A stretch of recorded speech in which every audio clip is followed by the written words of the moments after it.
Abra sua Bíblia comigo em Efésios capítulo 1. Nós pensaremos juntos hoje os primeiros 2 versículos desta carta. Efésios capítulo 1, versículo 1 e 2.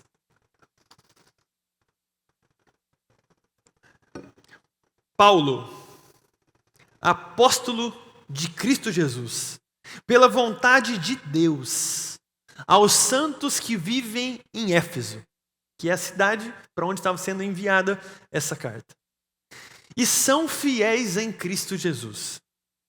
Versículo 2. Que a graça e a paz de Deus, o nosso Pai, do Senhor Jesus Cristo, estejam com vocês.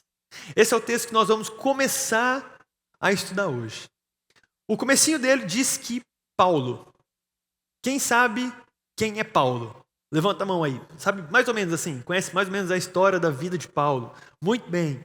Eu vou contar aqui para vocês mais ou menos. Paulo era um judeu. Ele era um homem assim muito temente ao Senhor. Paulo, ele tinha uma genealogia, vamos colocar assim, ele era da tribo de Benjamim. Ele era um cara judeu de sangue. E eles valorizavam muito isso nessa época, que vinha passando de geração em geração o povo de Deus. Então ele fazia parte deste povo. Ele era de uma tribo top. Paulo era, assim, um camarada excelente. Além de tudo isso, Paulo cresceu estudando nos melhores lugares que existiam na época. Paulo era um homem temente ao Senhor, que estudou com os melhores que tinham de sua época. Paulo sabia tudo de Bíblia, que até então era o Antigo Testamento. Então Paulo conhecia o Antigo Testamento, cara, as leis. Paulo conhecia tudo, ele sabia muito de Bíblia. O que aconteceu com Paulo? Paulo era um homem que amava ao Senhor, amava a Deus, e que viveu mais ou menos junto com Cristo, Paulo, assim, um pouquinho depois de Jesus. E ele, amando a Deus como ele amava, e vendo que tinha levantado um homem, se dizendo ser Deus, que era Jesus Cristo, e a Bíblia toda que ele conhecia ali, todo o Antigo Testamento, apontava para um Messias, que seria o Filho de Deus, que viria à Terra. E eles esperavam por este homem. E Paulo olhando para isso, e vendo desse Jesus, e esse Jesus que agora tinha seguidores, que fez milagres, mas que tinha morrido, que tinha ressuscitado, e ele ouvindo tudo isso, Paulo olhou para tudo isso e falou assim, o que esse povo está pensando? Esse povo está achando mesmo que esse Jesus é Deus? O Deus que nós lemos no Antigo Testamento, esse Deus que criou os céus e a terra. Vocês são loucos? Vocês pensam que esse Deus ia se tornar um homem? Que ia nascer de uma virgem, de uma menina adolescente, numa cidade de Nazaré, que não tem nada de bom. Vocês são malucos, Paulo pensava. E o que Paulo começou a fazer? Perseguir os cristãos. Ele começou a ir atrás dos cristãos. E ele tinha cartas para prender os cristãos. Então ele ia até os cristãos, pegava os cristãos, batia neles, às vezes matava eles. E levava eles para a cadeia. Porque esses cristãos, esses seguidores de Jesus, eles estavam incomodando todo mundo. Porque eles pregavam que Deus tinha se tornado um homem, tinha caminhado no meio deles. Que Deus era um homem que tinha morrido numa cruz e tinha ressuscitado. Que eles tinham visto Deus. E Paulo não conseguia entender tudo isso. E Paulo odiava essa mensagem. E ele queria acabar com os cristãos. Embora ele era um homem que obedecia os mandamentos do Antigo Testamento, ele era um homem que estudava muito, que tinha uma vida prática assim. Cara, Paulo seria o maior exemplo do nosso ministério hoje. Paulo seria o cara que chegaria aqui na frente e falaria assim, a Bíblia, Kaique, já li 10 vezes. Orar, oro todos os dias. Jejum, faço toda semana. Pregar o evangelho para as pessoas, prego para as pessoas. Ajudar os pobres, comigo mesmo. Paulo, eu olhando para Paulo e olhando para você, você ia passar vergonha do lado de Paulo. Você ia falar assim, meu Deus, como que eu sou ruim, Paulo é muito bom. Só que Paulo não conseguia enxergar que Jesus era o Filho de Deus. Esse era o problema.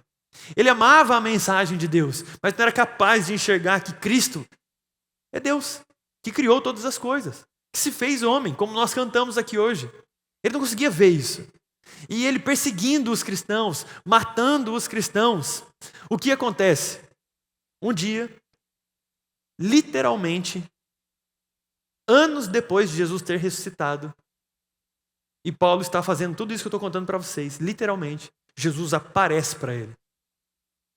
Ele tem um encontro com Jesus, ressurreto. Ele vê Jesus. Jesus olha nos olhos dele e diz assim, Paulo, por que você está me perseguindo? E ele diz, Senhor. Paulo na hora, vendo aquela cena, ele percebe que era Deus. Que esse Jesus que ele estava perseguindo. Mas olha que incrível, porque Jesus já estava no céu. Paulo não estava perseguindo a Jesus, a pessoa de Jesus. Paulo estava perseguindo os discípulos de Jesus. E Jesus diz para ele, por que você está me perseguindo?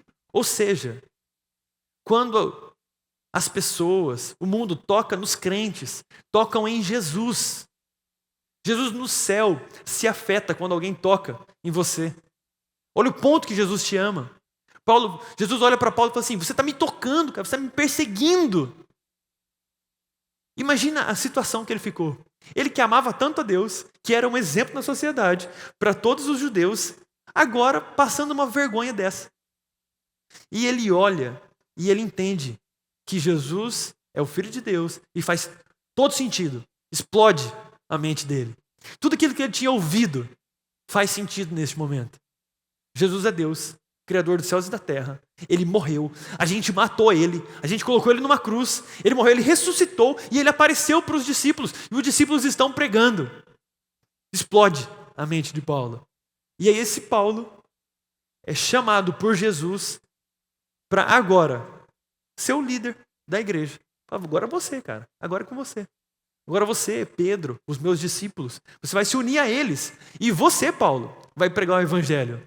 Não só pregar o evangelho, você vai passar por maus bocados. E aí a Bíblia diz que Jesus disse o seguinte, que aquele vaso, se referindo a Paulo, seria um vaso que ia sofrer. E Paulo sofreu. Preste atenção, aquele homem que perseguia Jesus, agora se torna perseguido por Jesus. Porque ele prega sobre Jesus, as pessoas odeiam ele. Os judeus se voltam contra ele, porque agora ele é um cristão. Agora ele é apedrejado, chicoteado, exposto em praça pública. Chega ao ponto de matarem Paulo, cortando a cabeça dele, porque ele era um cristão. Então ele que perseguia tudo aquilo, agora está dando a vida dele, está gastando os dias dele, está dando tudo que ele tem ao Senhor. E este Paulo, que se torna um baita de um pastor, um evangelista, escreve essas cartas. E uma dessas cartas é Efésios. Por quê? Porque esta igreja foi plantada por ele. Paulo plantou esta igreja. Ele chegou em Éfeso, plantou uma igreja, saiu, deixou pastores cuidando, passou um tempo fora, voltou e ficou de 2 a 3 anos nessa igreja pastoreando. Então ele ama essa igreja. E anos depois disso, ele sai para outra viagem. Anos depois, ele quer saber como que a igreja está. E ele pergunta, para os amigos dele que estão viajando, tudo. E ele fala assim, olha, eu vou mandar uma carta para os Efésios, para falar que eu amo aquela igreja. Eles me conhecem tão bem. E Paulo está preso numa prisão escrevendo essa carta. E aí quando ele escreve essa carta, ele diz, olha, sou eu, Paulo, o apóstolo de Jesus. Ou seja, o seguidor de Jesus, o comissionado por Jesus, pela vontade de Deus. E ele está escrevendo aos santos. Preste atenção. Eu quero que a gente aplique todos esses ensinamentos que nós vamos ter nos próximos meses, como se nós fôssemos os Efésios. Então, pensa que Paulo está dizendo para você que você é santo. Ele está olhando no seu olho hoje e dizendo, ei, santo. E aí você pode pensar junto comigo assim, eu já ouvi isso tantas vezes. Quando alguém fala que você é santo, fala, não, santo não. Santo é o pastor. Santo é a outra pessoa. Eu não sou santo. Eu sei das minhas falhas, eu sei dos meus erros, eu não sou santo. A gente quer sempre jogar para o outro ser santo, né? Porque aí se o outro for santo e você não tiver que ser santo, aí você pode dar suas erradas por aí, que você não é santo mesmo. O outro pastor, que é ele que se lasque, ele que não erre nunca, né? Aí eu que tenho que ser o santo, né? Que não erro nunca. Não. Paulo olha para eles e fala assim, olá, santos. Aí eles, santos? Nossa, sim, vocês santos. Por quê? A gente tem um problema com essa palavra. A gente canonizou essa palavra. Como assim? Algumas religiões, para você ser santo, você só é santo depois que morre. Então a pessoa morre, as pessoas vão averiguar a vida daquela pessoa e vão olhar. Se ela teve uma vida assim, exemplar, uma conduta, nossa, perfeita, aquela pessoa nunca errou, ninguém pode falar nada dela. Inclusive, ela era tão usada por Deus que ela fazia milagres. Através daquela pessoa, aconteceram assim, 1, 2, 3 milagres. Aí a gente dá o título de santo. Não, então você é santo. Então o cara que morreu vira santo.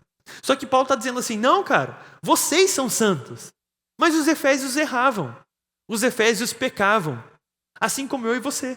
Só que Deus está olhando para nós e enxergando em nós o que nós podemos ser. É isso que Paulo estava enxergando quando ele chamou eles de santo. Porque quando Paulo chama eles de santo, santo é como se fosse, nessa época, como se fosse um crente, assim, que fala assim, oh, sabe o crente, aquele cara é crente, você é crente. Por quê? O santo era quem acreditava em Jesus. Quem acreditava que Jesus é o Filho de Deus, que morreu para tirar o pecado do mundo, que morreu por mim e por você. Então, esse cara é o santo. Você acredita em Jesus? Que ele é o Filho de Deus e que ele morreu pelos seus pecados? Então, você é santo. E aí, você é santo e a Bíblia diz que você está num processo de santificação. Qual é esse processo? Você que acredita nessa mensagem que eu estou dizendo, não como o antigo Paulo, mas como o novo Paulo agora, você que acredita nessa mensagem, você é convidado pelo Senhor para viver de uma forma diferente. Como um santo. E o santo, que crê em Jesus, ele deixa de fazer algumas coisas e passa a fazer outras coisas que o mundo, que as pessoas lá de fora, algumas elas fazem, outras não fazem, a gente é diferente deles. Não porque a gente é melhor, não porque eles são melhor, não, é porque a gente acredita numa mensagem. E Jesus nos chamou para fazer algumas coisas. E como ele nos chamou para fazer algumas coisas, a gente faz. Porque a gente obedece, a gente enxerga isso. E outras coisas, ele falou assim, não faça. Aí a gente fala, tá bom, eu não faço porque o Senhor mandou eu não fazer. Não tem segredo aqui. É simples, então vocês são os santos, que a Bíblia está dizendo. Então ele olha para ele e fala assim, vocês são santos.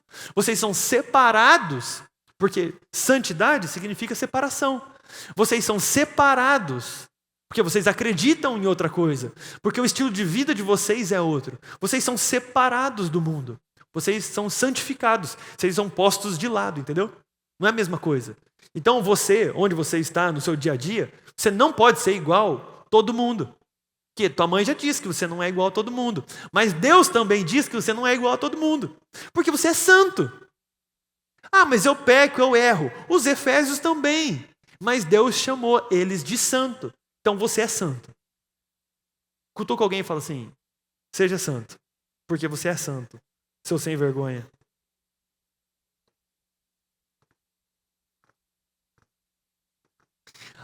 Agora, preste atenção, coloca para mim o versículo 1 de novo, Kiara. Efésios 1:1. Para vocês verem algo que está escrito aqui que vocês não repararam. Preste atenção nisso aqui. Ó. Ele diz que eles são santos, vocês são santos, e vocês vivem em Éfeso. É como se vocês são santos e vocês vivem em Rio Claro.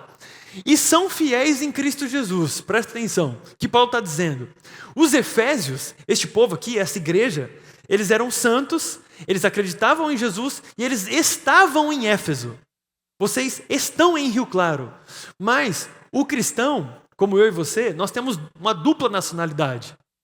Nós somos e estamos em Rio Claro, não sei se você nasceu aqui, se você é rio-clarense ou não, mas você mora em Rio Claro hoje. Você está em Rio Claro, mas ao mesmo tempo você é um fiel em Jesus, ou seja, você está no céu também. De alguma forma, Paulo está dizendo para eles, olha, vocês estão na terra, mas vocês também estão aqui no céu. Porque vocês estão vindo para cá. A morada permanente de vocês é aqui, não é lá. Então vocês habitam na terra temporariamente, mas em breve vocês estarão aqui, com Cristo Jesus, no céu. Então, preste atenção. Você está em Rio Claro, mas você, neste momento, Deus enxerga você no céu junto com Ele. Por quê? Porque você acredita nele. Porque em breve você estará lá. Seja você morrendo, ou você sendo arrebatado pelo Senhor Jesus. Ele vindo buscar vocês. Alguma coisa vai acontecer. E quando isso acontecer, você pode deixar de estar em Rio Claro e estar só no céu. Então nós cremos nisso. E aí o versículo 2, para a gente encerrar, diz assim: que a graça e a paz de Deus, nosso Pai, do Senhor Jesus Cristo, estejam com vocês. Vou fazer uma pergunta. Uma pergunta sincera. Respondam, por favor, com honestidade.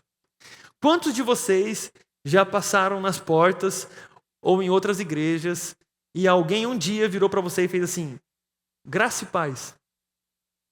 Ou paz do Senhor? Alguém já fez isso? Quantas pessoas pensaram: quê? O que esse cara falou? Ou como eu respondo? Oi, boa noite.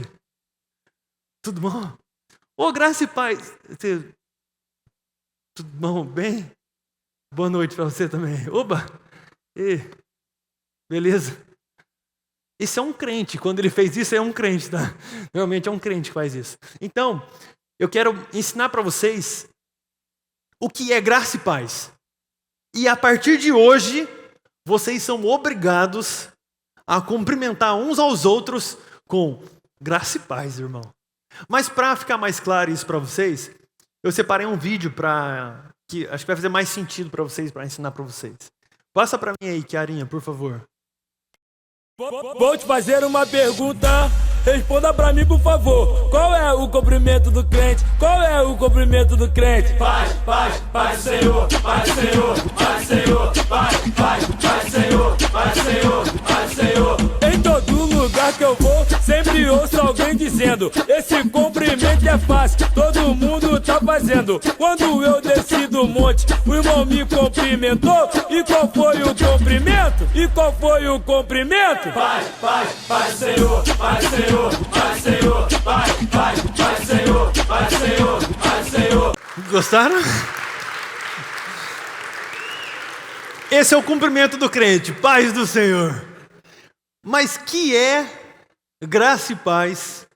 Que é o paz do Senhor para a nossa vida hoje? Bora lá, para a gente encerrar. É o seguinte: quando nós falamos graça, a gente está falando de um problema anterior. Preste atenção. Vocês se lembram dos 10 mandamentos? Sim? Além dos 10 mandamentos, a Bíblia conta que no total eram 613 mandamentos. E você pode imaginar que ninguém conseguiu cumprir esses 613 mandamentos, certo? Porque é muita coisa. Só que Jesus piorou as coisas. Porque quando Jesus veio, ele olhou para as pessoas e disse: olha, não é só matar que está errado, como está escrito. Mas se você já desejou matar alguém, quem já desejou matar alguém? Pode falar, fica tranquilo, eu também, já estou com uma mordida aqui, que é para isso. Você que desejou matar alguém, Jesus falou assim: você já pecou. Agora prestem atenção. Prestem atenção. Qual é o problema disso? Que a Bíblia diz que a gente tem que cumprir os mandamentos. E quando nós errarmos em um mandamento, nós falhamos em todo o resto. Então existe 613 e agora existe Jesus dizendo para você que é muito pior do que você imagina, que você já errou muito mais, e aí já era, velho. Porque Deus fala que Deus está irado com as pessoas que estão descumprindo os mandamentos. Então quem somos nós? Objetos da ira de Deus. Deus está irado conosco. Por quê? Porque nós erramos. Seja em uma coisa, seja em 1 milhão de coisas, você já pecou. Então Deus está irado com você. E aí vem a boa notícia do Evangelho, que é: Jesus é a graça. Jesus é a bondade de Deus. Graça significa bondade de Deus em favor de alguém que não merece. Então, Deus olhou para nós, pecadores como somos, e enviou graça sobre as nossas vidas. Enviou Jesus Cristo sobre nós. E Ele, que nunca errou em nenhum dos mandamentos, morre por mim e por você. E paga o preço que eu e você teríamos que pagar. Porque o salário do pecado é a morte. Se Jesus não pecou, por que Ele morreria? Ele não morreria. Então Ele escolheu morrer por mim e por você. Então o problema do pecado está acabado. Na cruz, Jesus pagou os meus e os seus pecados. Você vai pecar ainda? Sim, lembre-se, o seu pecado colocou Jesus numa cruz. Mas Ele quis estar lá, Ele quis morrer por você. Isso é graça sobre a sua vida. Por isso você vai cumprimentar alguém e você faz graça, ou seja, bondade de Deus em seu favor. Jesus morrendo por você sem você merecer. Você é essa porcaria que você é, Jesus morreu por você. Graça. Qual é o fruto da graça? A paz. Porque quem tem graça sobre a sua vida, quem entendeu a mensagem do Evangelho, tem paz no seu coração. Você sabe que você não acessa Deus hoje, porque você é bom, porque você, como Paulo, ora, lê a Bíblia, vem na igreja, serve bonitinho. Não é por isso. Você só tem paz com Deus, porque Jesus morreu por você. E Ele fez essa graça sobre a sua vida, e você desfruta dela. E essa paz que Ele te dá, não é uma paz que acabam os problemas, é uma paz entre você e Deus de novo. Você que estava debaixo da ira e da condenação de Deus, por causa da graça que interveio no meio da história aqui, você tem paz, e você pode de novo se conectar a Deus, com os pecados perdoados, e se achegar diante de um Deus santo. E aí você é santo também agora, não pelo que você faz, mas pelo que Cristo fez. Você acredita no que Ele fez, isso é depositado na sua conta. Então a graça e a paz, a bondade de Deus e o favor de Deus sobre as nossas vidas. De novo você poder se conectar com o Senhor. Nós só podemos fechar os nossos olhos e adorarmos a Ele, e sentirmos a presença dEle, e orarmos em casa, e sentirmos que Deus está nos ouvindo, porque a graça entrou nas nossas vidas, porque nós temos paz com Deus, e podemos falar com Ele novamente. Então Paulo começa assim a carta: ei, eu sou Paulo, que perseguia, mas que agora sou perseguido. Ei, vocês são os santos, não porque vocês são bons pra caramba, mas porque vocês acreditam em Jesus. Vocês são os santos, os separados de Deus, que acreditam nele. Vocês foram alcançados por graça e por paz. Jesus morreu por vocês, e vocês têm acesso a Ele hoje. Então nós começamos por aqui, semana que vem continuamos, porque essa carta é fantástica. Vamos orar? Agradecendo ao Senhor por tudo isso.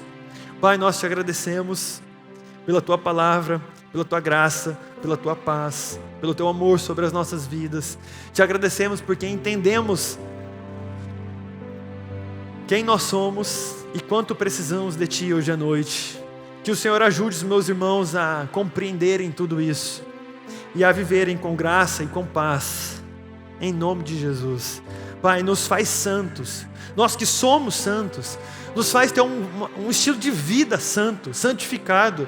Pai, ajuda cada jovem, cada pessoa que está aqui nesta igreja hoje, a se santificar, a lutar contra o pecado, a parecer com Cristo Jesus, a renunciar ao mundo, a fazer aquilo que o Senhor nos ordena, Deus. Nos ajuda, Pai, nós precisamos demais do Senhor. Essa é a nossa oração nessa noite, em nome de Jesus, amém. Amém?